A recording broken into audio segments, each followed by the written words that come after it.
Welcome back to the channel. 1000K Sharing Channel is a multi-information channel. You can find a story, a lesson, entertainment or mystery discovery, or a news or event that just happened, etc.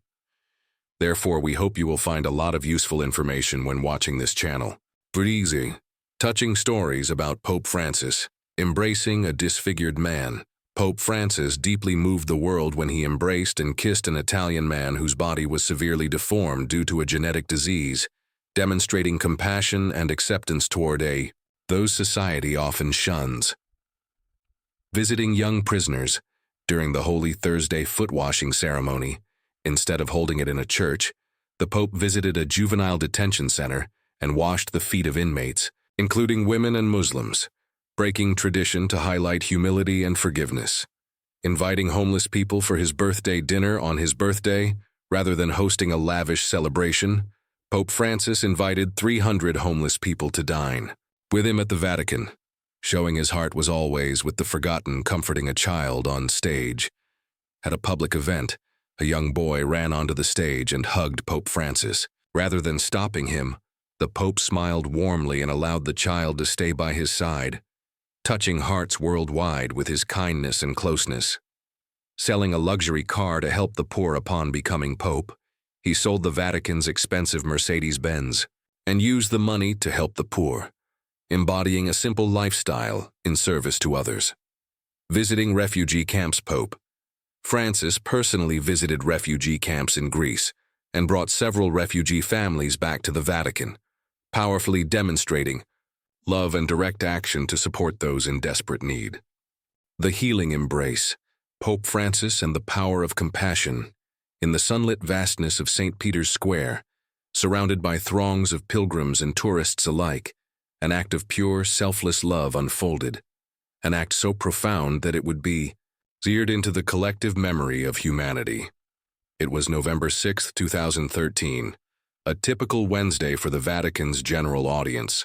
Pilgrims from around the world had gathered under the towering columns of Bernini's masterwork, waiting for a glimpse of Pope Francis, the new pontiff whose humility and warmth had already begun to redefine the modern papacy. Among the sea of faces was a man who stood out. His name was Vinicio Riva, a 53-year-old Italian from the small village of Vicenza. His body bore the unmistakable scars of a life spent in silent suffering. Covered from head to toe with tumors from a genetic disorder called neurofibromatosis, his face was swollen and disfigured, his body riddled with painful growths. His condition had long subjected him to stares of horror, pity, and sometimes outright rejection. In his own words, Vinicio had grown used to people avoiding him, even recoiling in fear. But that day was different. Guided by volunteers from the Vatican's charitable services, Vinicio was brought near the barricades. Pope Francis, after delivering his homily on love, mercy, and inclusion, began his customary tour through the crowd. He shook hands, kissed babies, and exchanged words of comfort with the faithful. Then his eyes caught sight of Vinicio. Without hesitation, Pope Francis walked straight toward him. No fear, no disgust, only profound tenderness. In front of thousands and to the gaze of millions who would later see the image, Pope Francis did something extraordinary. He embraced Vinicio. He pulled him close, placed his hands on the man's tumor-riddled head, and kissed him gently on the forehead. The Holy Father then whispered prayers into his ear, words of comfort that only the two of them could hear. In that instant, time seemed to stop. The crowd fell into a stunned, reverent silence. Photographers captured the moment, a white-robed figure of peace holding a man whom the world often shunned. It was not merely a hug. It was a declaration, a sermon without words, a living testament to the gospel's call to love the least of these. Vinicio would later recount with tears streaming down his face that he felt only love, pure, unfiltered love, from the Pope's embrace. "He didn't even think about whether to hug me or not," Vinicio said. "I'm not contagious, but he didn't know that. He just did it. He caressed me, my face, my head, and he leaned in for a kiss." The image of the Pope embracing Vinicio went viral across the world. Newspapers, television stations, and social media platforms erupted with praise and awe. Commentators called it the defining image of Francis's papacy. In a world obsessed with superficial beauty and perfection, the Pope had elevated the dignity of someone whom society had marginalized and often ignored. But what many did not know was that this moment was no publicity stunt. It was the culmination of a lifetime of service, humility, and love for the marginalized.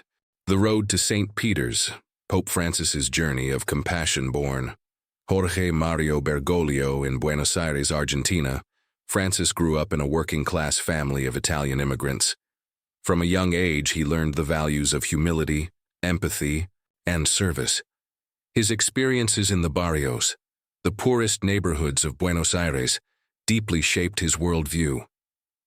As a Jesuit priest, Father Bergoglio was known for his tireless work among the sick, the poor, and the forgotten. He would visit prisons, wash the feet of AIDS patients, and share meals with the homeless. His theology was simple yet profound. God is closest to those who suffer. When he was elected Pope in March 2013, taking the name Francis after Saint Francis of Assisi, the patron saint of the poor, the world quickly realized that a new spirit was breathing life into the ancient institution of the Catholic Church. From refusing to live in the ornate apostolic palace and choosing instead a modest guest house, to paying his own hotel bills after his election, Pope Francis consistently modeled humility. His papacy was marked not by grand pronouncements from marble thrones, but by small, radical acts of love. The world reacts. A wave of compassion. The embrace between Pope Francis and Vinicio Riva unleashed a wave of global compassion. Letters poured into the Vatican from people who had felt invisible, the disabled, the homeless, those scarred by disease and hardship. In an age dominated by celebrity culture and curated perfection, the Pope's simple act challenged humanity to reevaluate its standards of beauty and worth. Theologians hailed the moment as a living parable, likening it to Jesus' healing of the lepers in the Gospels. News outlets that often carried stories of scandal and controversy in the Church now featured a different narrative, one of hope, healing, and the transformative power of genuine human connection. Even secular commentators, often critical of religious institutions, acknowledged the profound authenticity of the Pope's gesture. In a world that turns away from suffering, wrote one columnist, Pope Francis shows us what true leadership looks like, the courage to look suffering in the face and to respond with love. A ripple effect, more than a moment for Vinicio. Riva, life changed after that day. He described feeling a renewed sense of dignity and hope. Strangers would approach him with kindness instead of fear. His story inspired countless others to confront their own prejudices and to reach out to those who had been sidelined by society. But perhaps the greatest legacy of that moment was not captured in headlines or viral photos. It was in the countless, unseen acts of kindness it inspired, the silent revolutions of the heart that ripple outward when humanity remembers its shared dignity. Priests reported higher confessional attendance. Youth groups organized outreach projects to nursing homes and hospitals. Families took in foster children. Young people, often disillusioned with organized religion, spoke of being moved by the Pope's example. The embrace in St. Peter's Square became a symbol, a call to action for all people of goodwill to go to the margins, as Pope Francis often urged, and to touch the wounds of the world with love. Epilogue: a church reawakened. More than a decade into his papacy, Pope Francis continues to champion the cause of the marginalized. From advocating for refugees to washing the feet of prisoners, he reminds the Church and the world that faith without compassion is hollow. His embrace of Vinicio remains a luminous thread woven through his larger mission: to rebuild a church that is poor and for the poor, a church that heals wounds instead of judging, a church that listens rather than condemns.